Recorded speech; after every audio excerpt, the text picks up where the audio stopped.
Колко от вас вярват в идеята, че начинът по който мислите има някакво въздействие върху живота ви? Че вашите мисли създават вашия живот? Вярвате ли в това? Напишете отговора в коментарите. Колко от вас обаче тази сутрин се събудиха и съзнателно сътвориха бъдещето си? Най-голямата причина, поради която хората не го правят, е защото не вярват истински, че това е възможно. Ако дълбоко в себе си знаехте, че е вярно, бихте ли пропуснали дори и ден? Едва ли.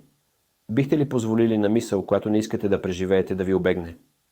Според невронауката, вашият мозък е организиран така, че да отразява всичко, което знаете за живота си.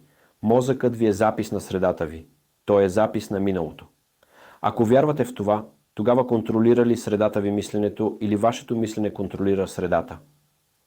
Ако се събудите сутринта и станете от леглото по същия начин, по който сте го правили предишния ден, изключите алармата със същия пръст, обуете любимите си чехли, поглеждате се в огледалото, за да си спомните кой сте. Влизате в банята и се къпите по същия рутинен начин. Грижите се да изглеждате така, както всички очакват.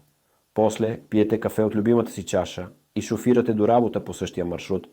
Виждате същите хора, които натискат същите емоционални бутони. Правите същите неща, които знаете как да правите и сте толкова добри в тях, че сте експерт. След това бързате да се приберете вкъщи, проверявате си имейлите, след това си лягате и повтаряте всичко отново. Сега, ето въпросът ми. Промени ли се мозъкът ви през този ден? Можем да кажем, че сте мислили същите мисли, извършвали сте същите действия, които създават същите преживявания, които произвеждат същите емоции, но тайно очаквате нещо в живота ви да се промени. Така че докато средата активира различни вериги в мозъка ви, вие започвате да мислите в съответствие с нея. Когато виждате едни и същи хора, ходите на едни и същи места и правите едни и същи неща в едно и също време, външната среда е тази, която включва различни вериги в мозъка ви, карайки ви да мислите в съответствие с всичко, което знаете. И докато мислите в съответствие с всичко познато, какво създавате повече? Същото. Същия живот. Квантовият закон все пак се прилага върху вас. Просто мислите в съответствие с всичко, което знаете и продължавате да създавате повече от същото. За да се промените истински, трябва мислите ви да са по-големи от средата. И всички велики хора в историята са знаели това. Уилям Уолъс, Махатма Ганди, Мартин Лутър Кинг или Жана Дарк. Всички те са имали визия. Те не са могли да я видят с очите си, не са могли да я помиришат, нито да я докоснат, но тя е била жива в ума им. Толкова жива, че те са започнали да живеят така, сякаш тази реалност вече се случва.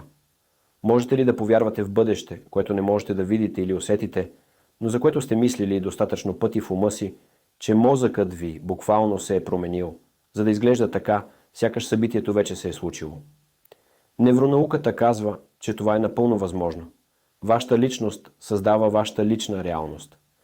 Личността ви се състои от начина, по който мислите, как действате и как се чувствате.